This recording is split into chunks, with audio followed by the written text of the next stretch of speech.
ஆண்டவராக இயேசு கிறிஸ்துவின் அருளும் ஆசியும் உங்களோடென்றும் இருப்பதாக.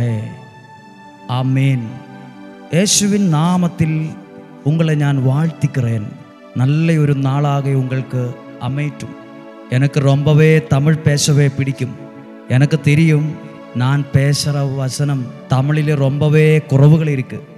அது தெரிந்த நான் பேசுகிற வசனம் நீங்கள் கேட்டுக்கொண்டிருக்கிறதே உங்களுக்கு ரொம்பவே நன்றி சொல்லுகிறேன். இன்று காலை பேசும் வசனம் உங்களுக்கு ஒரு ஆசீர்வாதமாக மாறட்டும்.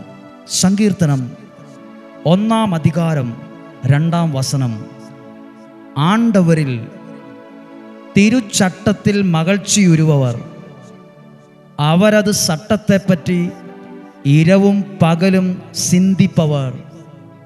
ഒരു മുറ കൂടി ധ്യാനിപ്പോം. സങ്കീർത്തനം 1 அதிகாரம் 2 വസനം.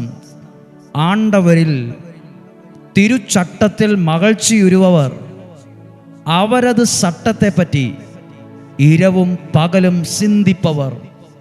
3 வசனத்திலே கடைசி பாகம் சொல்வது, செய்வது அனைத்திலும் வெற்றி பெறுவீர்கள். ஒரு முறை கூடி ധ്യാനിப்போம்.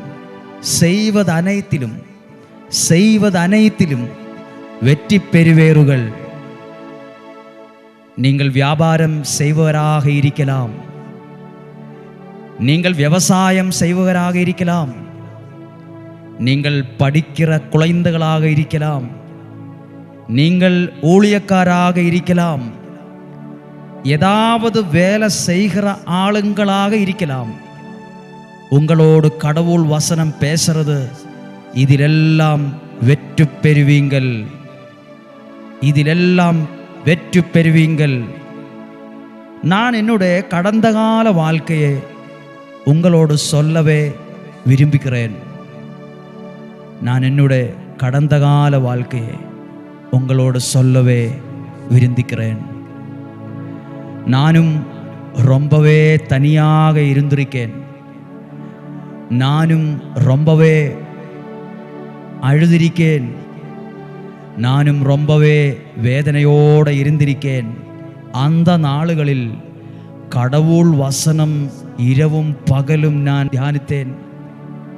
அந்த நாளுகளில் கடவுள் வசனம் இரவும் பகலும் நான் தியானித்தேன். ஆனால் எனக்கு கடவுள் வெற்றி தந்தார். எனக்கு கடவுள் வெற்றி தந்தார். அப்படி என்றால் இந்த வசனம் உங்களுக்கும் வெற்றி தருவார். அப்படி என்றால் இந்த வசனம் உங்களுக்கும் வெற்றி தருவார். பிதா சுதன் பரிசுத்த ஆவியின் பெயரால் உங்களை ஆசீர்வதிக்கிறேன். இயேசுவுக்கே புகழ், இயேசுவுக்கே நன்றி. அடுத்த வெள்ளிக்கிழமை 5 மணிக்கு பார்க்கும் வரை உங்களை கடவுள் பார்க்கலாம். உங்களுக்கு தேவையான எல்லாருக்குமே ஷேர் பண்ணுங்க, மறக்காதீங்க. இயேசுவுக்கே நன்றி, இயேசுவுக்கே புகழ்.